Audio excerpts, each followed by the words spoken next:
Welcome to our YouTube channel coaching Bharti. ये हमने last time part 1 और पार्ट 2 करंट अफेयर्स का कंप्लीट कर लिया था और ये वाली जो वीडियो मैं बना रहा हूँ ये पार्ट नंबर 3 करंट अफेयर्स सैनिक स्कूल और राष्ट्रीय मिलिट्री स्कूल एग्ज़ाम के लिए है। जो बच्चे हमारे इस चैनल पर पहली बार आए हैं वो इस चैनल को सब्सक्राइब कर लेंगे और इस चैनल को ज़्यादा से ज़्यादा अपने फ्रेंड्स तक शेयर करेंगे। तो सबसे पहले हम आपको जो बताने के लिए जा रहे हैं कि जो करंट अफेयर्स हैं अक्टूबर के मंथ से रिलेटेड वो मैं आपको करा रहा हूँ और आपने सभी बच्चों ने जो है कॉपी को मेंटेन कर लिया होगा और अच्छे से आप उनको लर्न करने का काम भी कर रहे होंगे। तो सबसे पहले 15 अक्टूबर को हम वर्ल्ड स्टूडेंट डे सेलिब्रेट करते हैं। 15 अक्टूबर से पहले के जो डेज़ हैं मैंने लास्ट वीडियो में बताए गए हैं, आप वहाँ से उनको कर लेंगे, एक बार रिवाइज भी कर लेंगे और जो नए न्यू स्टूडेंट्स है वो उन वीडियो को देखकर वहाँ से कर सकते हैं। 16 अक्टूबर को हम वर्ल्ड फूड डे सेलिब्रेट करते हैं। 19 अक्टूबर को हम ग्लोबल डिग्निटी डे बनाते हैं। फिर 24 अक्टूबर को यूनाइटेड नेशन डे सेलिब्रेट किया जाता है और 24 अक्टूबर को वर्ल्ड पोलियो डे सेलिब्रेट करते हैं। तो यहाँ से आप बच्चों वर्ल्ड स्टूडेंट डे अच्छे से याद कर लेंगे, वर्ल्ड फूड डे भी अच्छे से याद कर लेंगे और वर्ल्ड पोलियो डे जो है एक्सपेक्टेड हो सकता है 2023 के एग्ज़ाम में। तो एग्ज़ाम में जो है वर्ल्ड पोलियो डे आपसे लास्ट टाइम भी पहले भी पूछा गया है प्रीवियस ईयर में, तो वर्ल्ड पोलियो डे थोड़ा सा इम्पोर्टेंट हो जाता है। बाकी तो ये सारे के सारे ही इम्पोर्टेंट है पर आप अच्छे से लर्न कर लेंगे। उसके बाद जब हम आगे की तरफ प्रोसीड करते हैं इसमें, तो इसमें जो आपको सबसे पहले मैंने आपको बताया है कि जो अक्टूबर 15 है, अक्टूबर 15 is celebrated world student day. जैसा कि मैंने आपको यहाँ पर बताया कि 15 अक्टूबर को हम वर्ल्ड स्टूडेंट डे सेलिब्रेट करते हैं। तो आपको पता होना चाहिए कि ये किसकी बर्थ एनिवर्सरी पर सेलिब्रेट किया जाता है। तो ये birth anniversary doctor APJ Abdul Kalam, the former president of India, जो कि 2002 से 2007 तक प्रेसिडेंट रहे हैं इंडिया के, तो उनकी बर्थ एनिवर्सरी पर वर्ल्ड स्टूडेंट डे सेलिब्रेट किया जाता है। ठीक है, और मैं आपको बता देता हूँ जो डॉक्टर एपीजे अब्दुल कलाम हैं ये एरोस्पेस साइंटिस्ट भी है, रह चुके हैं इंडिया के। तो आपसे पूछा जा सकता है कि कौन से प्रेसिडेंट ऐसे हैं जो एरोस्पेस साइंटिस्ट भी रह चुके हैं। तो आप सब लोगों को ध्यान रखना है कि डॉक्टर एपीजे अब्दुल कलाम जी जो है वो एरोस्पेस साइंटिस्ट रह चुके हैं इंडिया के। ठीक है, तो आप सब लोगों को जो है वर्ल्ड स्टूडेंट डे किनकी बर्थ एनिवर्सरी पर बनाया जाता है, तो डॉक्टर एपीजे अब्दुल कलाम जी की एनिवर्सरी पर बनाया जाता है। उसके बाद मैं आपको तो सेकंड पॉइंट जो हमारे पास है इसमें आपको पूछा गया है कि the Tamil Nadu government has announce the first Indian century for the endangered. तो सबसे पहले आप सब लोगों को समझ लेना चाहिए कि एंडेंजर्ड मतलब बिकमिंग एक्सटिंक्ट, मतलब जो स्पीसीज़ है वो हमारी फिनिश होते हुए जा रही है। मतलब जैसे कि मैं आपको बता दूं स्लेंडर लोरिस, जैसे मैंने आपको यहाँ पे बताया slender loris, LORIS slender loris, जो कि करूर में है एंड डिंडीगुल डिस्ट्रिक्ट में है ऑफ द स्टेट तमिलनाडु।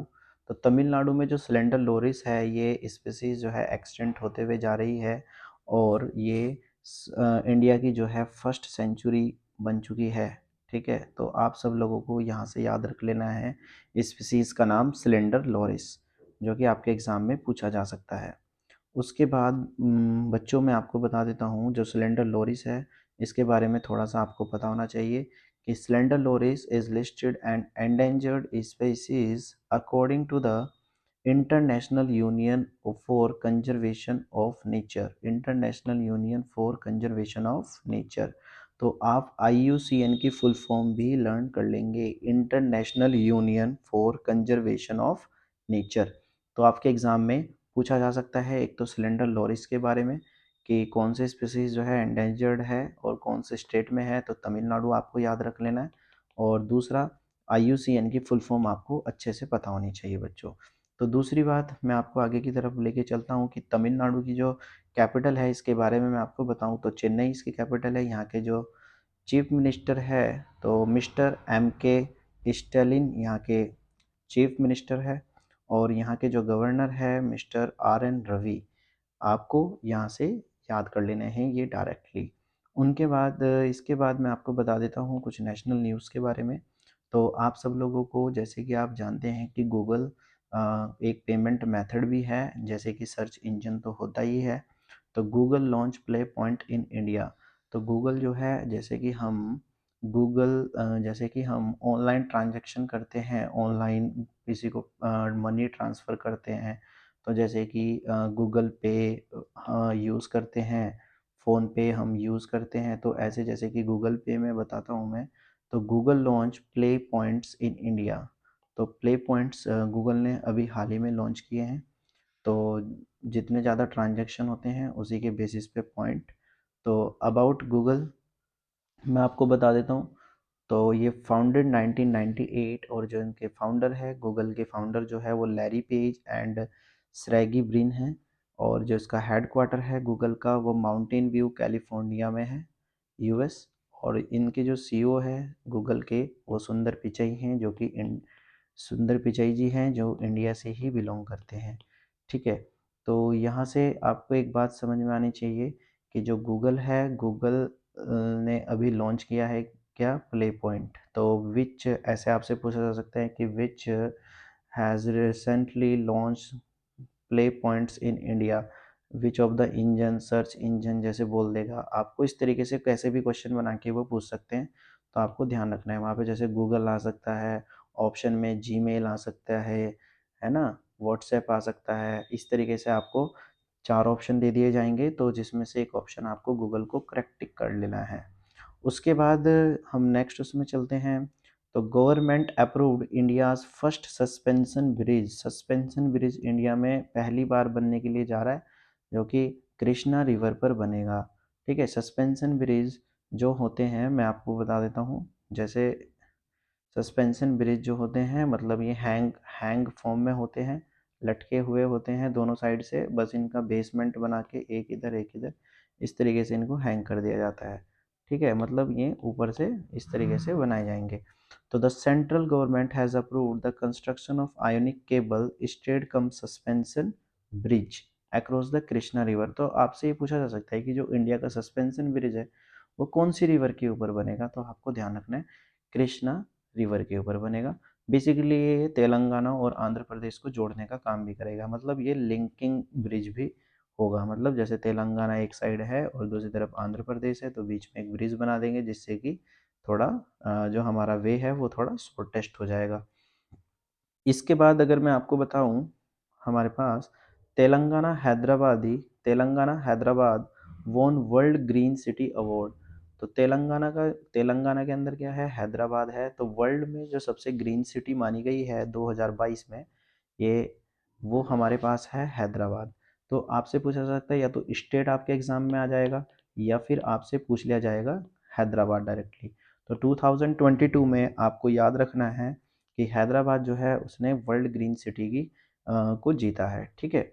तो इंडिया, दूसरा पॉइंट मैं आपको बता देता हूँ, इंडिया डिफीट श्रीलंका। इंडिया ने श्रीलंका को हराकर वुमेन एशिया कप को जो है इस बार विन किया है। तो आपसे डायरेक्टली एग्जाम में पूछ लिया जाएगा कि who win the Asia Cup, Asian Cup या Asia Cup 2022, women Asian Cup. तो आपको ध्यान रखना है इंडिया। ठीक है। इंडिया ने किसको डिफीट किया है, श्रीलंका को हरा दिया था। फिर उसके बाद हम नेक्स्ट पे चलते हैं, Qatar to host AFC Asian Cup 2023। Qatar में जो है एएफसी एशियन कप होने के लिए जाएगा 2023 में। तो एएफसी में मैं आपको बता देता हूँ, the Asian football confederation, AFC की फुल फॉर्म आप अच्छे से याद रख लेंगे यहाँ से, has announce that 2023 Asian cup football tournament will be held in कतार। तो आपसे पूछा जा सकता है कि डायरेक्टली कि जो एशियन कप 2023 होगा वो कहाँ पर होगा। तो आपसे डायरेक्टली आपको याद रख लेना है कि कतार में होगा। कतार के बारे में मैं आपको थोड़ा सा और बताऊं कि जो यहाँ की कैपिटल है वो दोहा है, और जो यहाँ की करेंसी है वो क्या है, रियाल है। तो ये काफ़ी इम्पोर्टेंट आपसे पूछा जा सकता है यहाँ से। उसके बाद हम आगे की तरफ प्रोसीड करते हैं कि Sourav Ganguly appointed as the brand ambassador of Bandhan Bank. तो आपसे पूछा जा सकता है कि ब्रांड एम्बेसडर जो है बंधन बैंक के कौन है। तो मिस्टर सौरव गांगुली जो है यहाँ के ब्रांड एम्बेसडर बन जाते हैं। एम्बेसडर मतलब जो इसके प्रचार करेंगे, मतलब जो बंधन बैंक का एडवर्टाइज करेंगे। तो एडवर्टाइज करेंगे या फिर उसके जो भी कुछ होगा बंधन बैंक से रिलेटेड एडवर्टाइज करना है, कोई भी स्कीम लॉन्च करनी है, तो वो एम्बेसडर का ही काम होता है। तो सौरव गांगुली जी ये काम करेंगे। उसके बाद हम नेक्स्ट पे प्रोसीड करते हैं। द सेकंड सीनियर जज, ये काफ़ी इंपॉर्टेंट पॉइंट है बच्चों, इसको तो आप अच्छे से दिमाग में बिठा लेना और यहाँ से क्वेश्चन आ सकता है 2023 में भी। द सेकंड सीनियर जज of the Supreme Court of India justice Dhananjaya Yeshwant Chandrachud, आपको ध्यान रख लेना है, Dhananjaya Yeshwant Chandrachud has been appointed as the next chief justice of India. जो हमारे next chief justice of India होंगे उनका नाम है जस्टिस धनंजय यशवंत चंद्रचूड़। ठीक है, तो मिस्टर धनंजय यशवंत चंद्रचूड़ जो है हमारे नेक्स्ट चीफ जस्टिस होंगे। ठीक है ना, ये इनकी इमेज है, आप देख भी सकते हैं। और अभी जो प्रेजेंट में आपसे पूछा जा सकता है कि जो प्रेजेंट में है, ठीक है, उनके बारे में भी मैं आपको बता देता हूँ। मैं आपको एक स्टेटमेंट अच्छे से समझा देता हूँ, यहाँ से आपको सारे के डाउट क्लियर हो जाएंगे। तो देखो बच्चों, there are total 49 chief justice of India. अगर मैं बात करूँ जब से chief justice supreme court India का एस्टेब्लिश हुआ है, जैसे कि हम जानते हैं 1950 में एस्टेब्लिश हुआ था, तो तब से लगा के अब तक 49 चीफ जस्टिस रह चुके हैं। तो who have served since establishment of the Supreme Court of India in 1950। जैसा कि मैं आपको बताऊं, द करंट एंड 49 जो चीफ जस्टिस है इंडिया के, उनका नाम है जस्टिस उदय उमेश ललित। तो ये पूरा का पूरा एक ही नाम है, तो जस्टिस उदय उमेश ललित। तो ये जो है हमारे 49th चीफ जस्टिस है, आपको ध्यान रखना है, मिस्टर उदय उमेश ललित या फिर जस्टिस उदय उमेश ललित। आपको इस तरीके से लर्न कर लेना है। और जो अपकमिंग है, जो इनके बाद बनेंगे 49 के 50th जो बनने वाले हैं, वो हमारे जस्टिस धनंजय यशवंत चंद्रचूड़ जी बनेंगे। यहाँ से आपको ये बात समझ में आ गई होगी। अगर मैं बात करूँ जस्टिस उदय उमेश ललित की, तो ये जो है हमारे ऑफिस के अंदर, सुप्रीम कोर्ट के ऑफिस के अंदर 27 अगस्त 2022 में एंट्री किए थे। ठीक है, मतलब चीफ जस्टिस बने थे। तो प्रेजेंट में अभी आपको याद रख लेना है कि जस्टिस उदय उमेश ललित जी हैं, और जो अपकमिंग है वो जस्टिस धनंजय यशवंत चंद्रचूड़ जी है। तो बच्चों होपफुली आपको ये समझ में आ गया होगा। तो मैं आपको नेक्स्ट पॉइंट भी बता देता हूँ। आपको यहाँ से एक पॉइंट बना के लिख लेना है नोट पॉइंट में। तो नोट पॉइंट हमें क्या सिखाता है कि Madhya Pradesh wildlife board has approved a new reserve for the tiger, new tiger reserve for the tiger of Panna tiger reserve PTR। तो जो Madhya Pradesh wildlife board है, इन्होंने क्या किया है, approved a new reserve for tiger of Panna tiger reserve, जिसको हम क्या बोल रहे हैं, PTR। तो आपको डायरेक्टली याद रख लेना है कि जो कौन सी स्टेट आपने अभी हाल ही में न्यू टाइगर रिजर्व लॉन्च करी है या अप्रूव्ड करी है। तो आप अप्रूव्ड करी है इस तरीके से पूछा जाएगा, तो आप लोगों को ध्यान रखना है मध्य प्रदेश वाइल्ड लाइफ बोर्ड। ठीक है ना, तो यहाँ तक आपको समझ में आ गया होगा। उसके बाद मैं आपको बता देता हूँ बच्चों, PM Modi launched mission school of excellence in Gujarat. तो PM Modi launch mission excellence in Gujarat. तो PM मोदी जी जो है हमारे, इन्होंने क्या किया है, एक मिशन की स्टार्ट करी है। कहाँ पर करी है, गुजरात में करी है। और आपसे पूछा जाएगा उस मिशन का नाम क्या है, तो आपको बच्चों याद रख लेना है कि मिशन स्कूल ऑफ एक्सीलेंस। तो आपसे पूछा जाएगा कि mission school of excellence started in which state of India. तो बच्चों आपको ध्यान रख लेना है डायरेक्टली गुजरात। यहाँ से आपको ये वाली बात भी समझ में आ गई होगी। यहाँ से मैंने इसके बारे में थोड़ा सा डिटेल में आपको बताया है कि जो प्राइम मिनिस्टर नरेंद्र मोदी जी हैं, has launch the mission school of excellence eight Trimandir. Trimandir यहाँ पे एक जगह है, वहाँ पे इन्होंने ये स्टार्ट किया है। उसके बाद बच्चों हम थोड़ा सा आगे की तरफ प्रोसीड करते हैं। जेवलिन थ्रोवर DP मानू, क्या बताया मैंने, javelin thrower DP Manu won gold medal at national open athletics championship. तो जेवलिन थ्रोवर जो डीपी मानू जी है, इन्होंने क्या किया है, गोल्ड मेडल अभी नेशनल ओपन एथलेटिक्स में विन किया है। और आपसे पूछा जा सकता है कि डीपी मानू कौन से गेम से रिलेट करती है, तो आपको ध्यान रखना है जेवलिन थ्रोवर है। उसके बाद हम आगे की तरफ प्रोसीड करते हैं कि trees beyond forest program launch in Assam. देखो बच्चों, ये बहुत अच्छा पॉइंट यहाँ पे है आपके लिए। Trees beyond forest, trees beyond forest program launch in programme.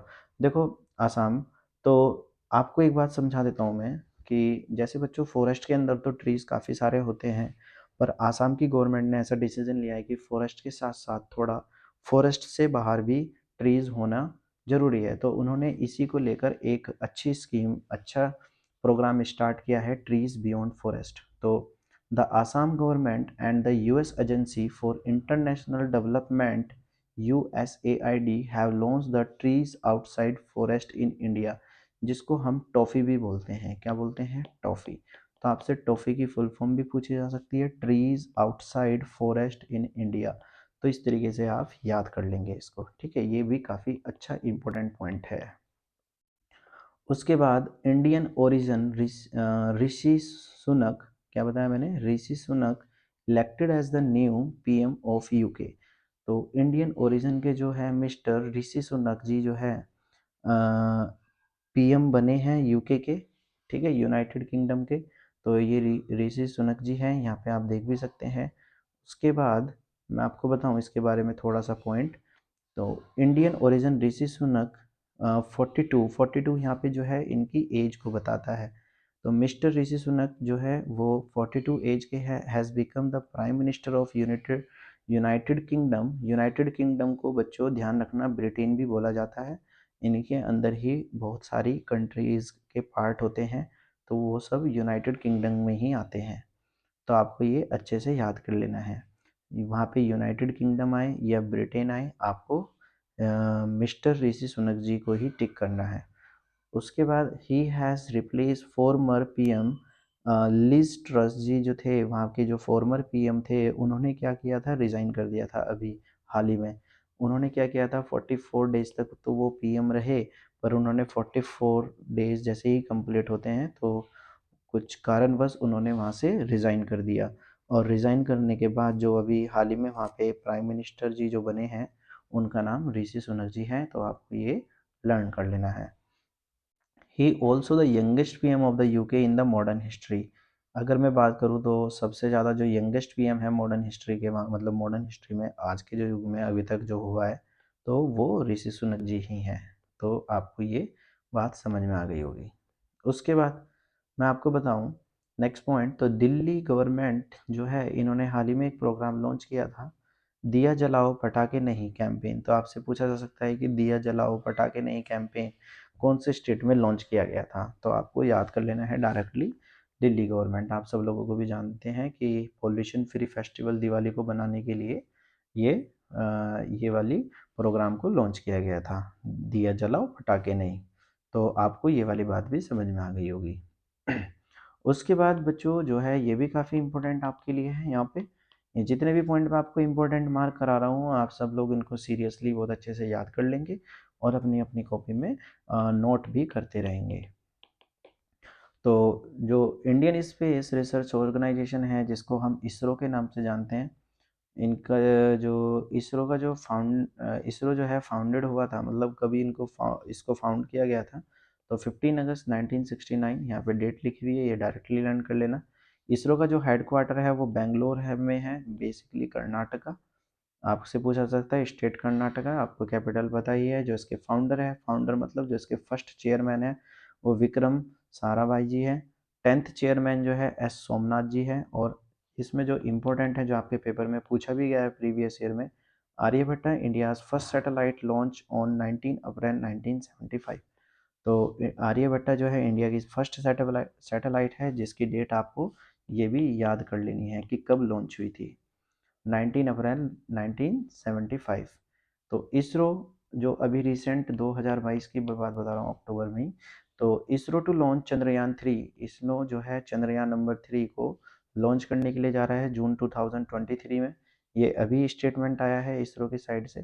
तो ISRO chairman S Somnath ji जो है has inform that Chandrayaan 3 is almost ready and likely to be launch on June 2023, तो जो कि 2023 में जून 2023 में लॉन्च हो जाएगा। ठीक है, यहाँ से हमें ये वाली बात भी समझ में आ जाती है बच्चों। इन कंपटीशन विद, ये थोड़ा सा फूड से रिलेटेड एक क्वेश्चन था, तो मैंने आपके लिए ये भी इसमें मेंशन कर दिया गया है, क्योंकि फूड से रिलेटेड भी प्रीवियस ईयर में पूछा गया था कि जो रसगुल्ला है वो कहाँ की डिश होती है, कौन सी स्टेट की। तो आप जो है मेरे को कमेंट सेशन में बताएं। तो यहाँ से भी जो है अभी रिसेंटली लॉन्च करी गई है, और कुछ कंपटीशन हुआ है कुछ स्वीट्स के बीच में या फिर कुछ फूड आइटम्स के बीच में, आप याद रख लीजिएगा। तो इन कंपटीशन विद 17 फूड की मैं बात करूँ अक्रॉस इंडिया से, जो है 17 फूड बनाए गए हैं with a geographical indication GI के अकॉर्डिंग। स्टेटस जो है इंक्लूडिंग द रसगुल्ला, जो यहाँ पे रसगुल्ला भी है, बीकानेरी भुजिया एंड रत रतलमाई सेव, रतलमाई सेव। तो यहाँ से एक बात समझना, यहाँ से जो है एक नई पॉइंट निकल के आता है कि सबसे ज़्यादा जो है फेमस रही है इसमें जो स्वीट्स, वो हैदराबादी हलीम।